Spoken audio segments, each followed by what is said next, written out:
right, in today's video, we're going to be taking you down to a beautiful place in Florida on a nice Saturday morning, and we're going to take you to Sebastian River State Park.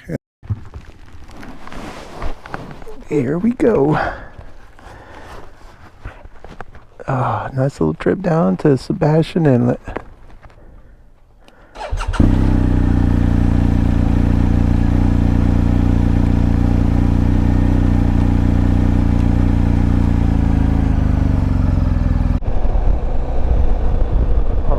So we are in a little beachside town right now called Indian Harbor Beach. Just going to show you what all this area is about. I'll show it to you on a map here too, so have a look at where I am in the state of Florida.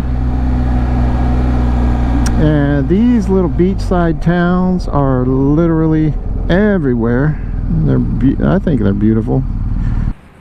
Get bait and tackle it. All right, so I just turned into the official road to go to Sebastian Inlet State Park. Oh, what do we got here?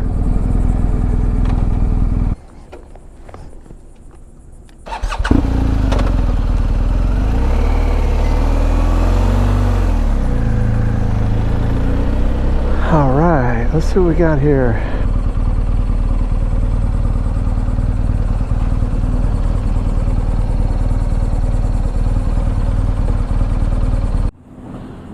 All right. This is Sebastian Inlet State Park. Got everything all locked up, ready to take a little tour, and I'm gonna hop up here and gonna check out the water. You can see huge current coming in right now, and so this place is famous. I actually read a lot about it when I was a kid, and basically over there on the other side, you see over there, see where on the other side of the park here.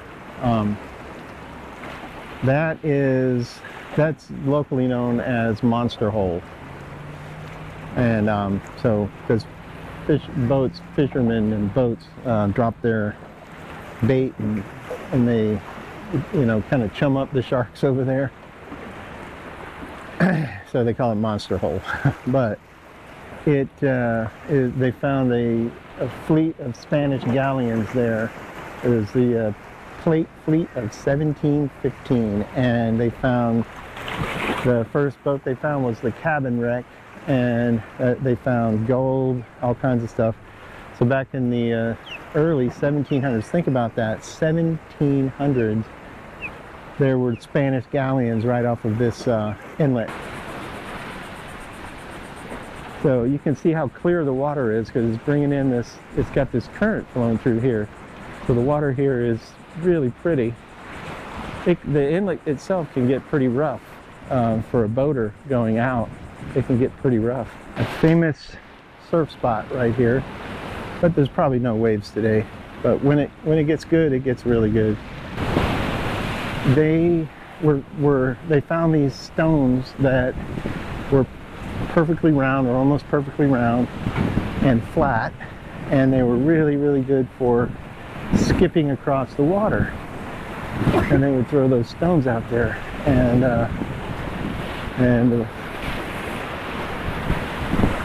somebody, I don't know who, but somebody, one of the treasure hunters,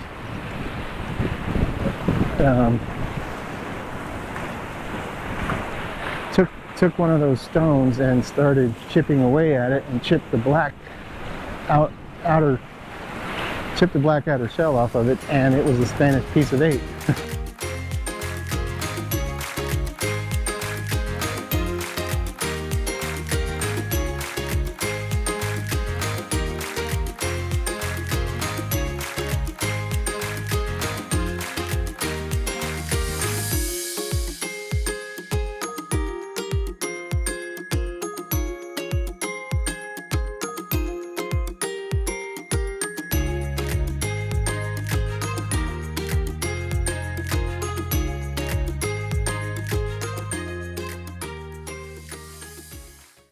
You see the jetty as it goes out there.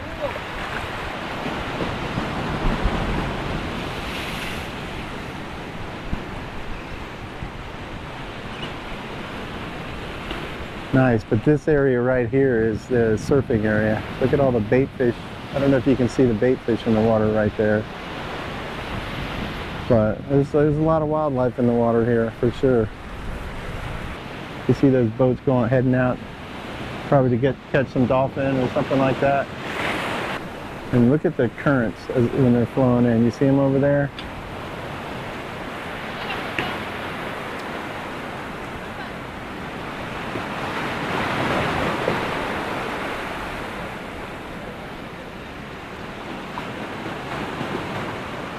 Yeah. It's a neat place. The formula, like when the wave height is something 2/3 of the depth or something like that, it'll break, and when it's a river mouth deposit like that, it forms a curvature, delta, I guess, and so when the waves come in, they will break on that ledge and break in the shape of the delta, and it makes for good surfing because the wave doesn't all crash at once. It's called closing out. Oh, and that's another little, see the point on, I don't know if you can see it in the video, but see that how the beach kind of comes out there. There's actually a house out over there. Locals call that Spanish House. That's another break. When this gets too crowded down here, people just trek down there and excuse me, still catch some good waves. And you know, here in Florida, they have these cameras all up and down in different spots, and you can see that camera right there. See, there's an osprey up there. Osprey looks like he might be tampering with that wind vane up there, that anemometer. But you can go on the websites and you can check out the surf conditions any day you want. It's a live feed. You can actually, on some of them, you can actually control the cameras. I don't know if this is a place where you can do that, but you can actually get on your computer and pan the cameras around and, you know, stuff. So it's pretty cool. Look at that. The water's moving faster than I'm walking. And I think they catch like snook here. Oh, I know they catch snook here. And the 1715 Spanish plate fleet. There were 12 ships, 11 Spanish and 1 French. All the Spanish ships went down. It didn't say anything about the French ship. Gold and silver from Mexico and South America, and this was a common route for them, and it was a hurricane that pushed all the ships ashore. That's why they call this coast of Florida the Treasure Coast.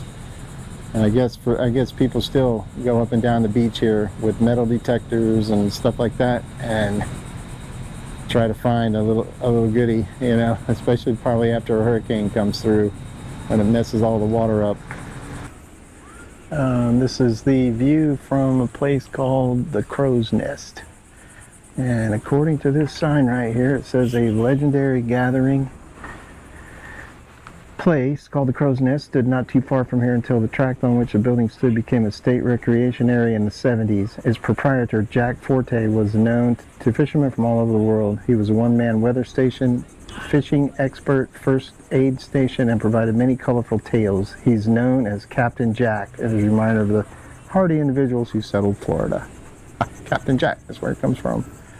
And I'm going to do a little extended panorama here for you.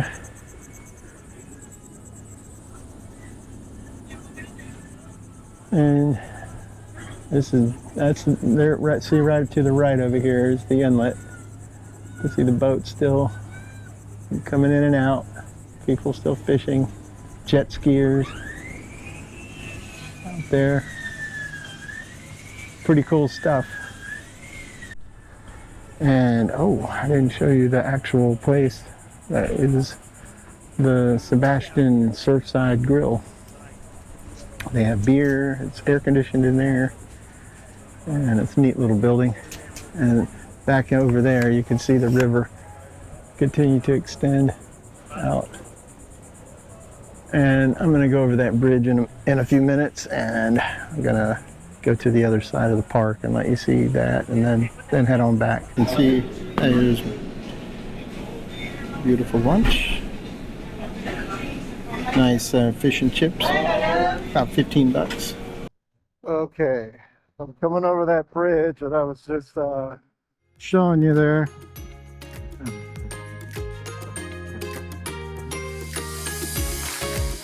Oh wow, look at that. Is that beautiful or what? Wow. Look at all the boats over there. Holy crap.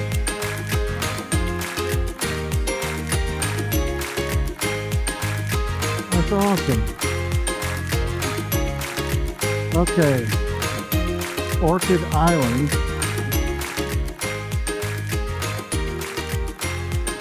I'm going to check this little place out over here for sure.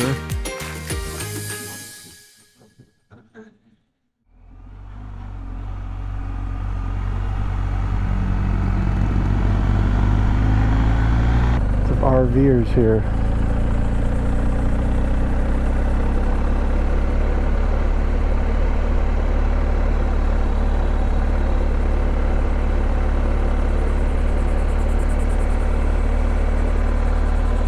This would be a nice place to camp.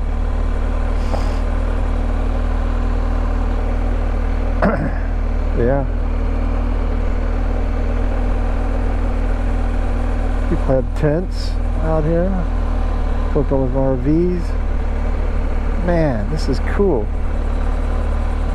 And you're right on the water. There's like a bunch of campsites here.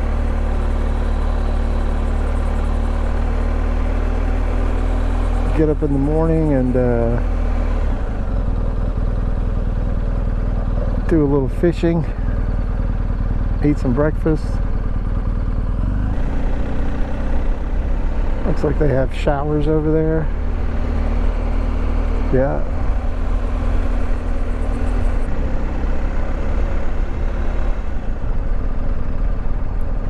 Yeah, I like it. I like this. I like this a lot.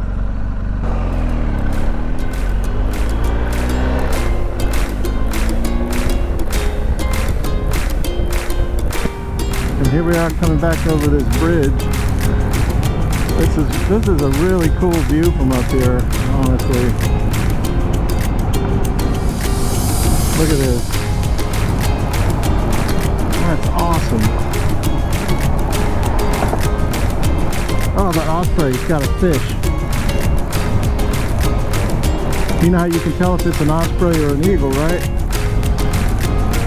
An osprey is the only bird of prey that carries his fish in the direction of wind of his travel. So the fish is a long line with his path of travel, and other birds of prey carry them cross to that. Haha.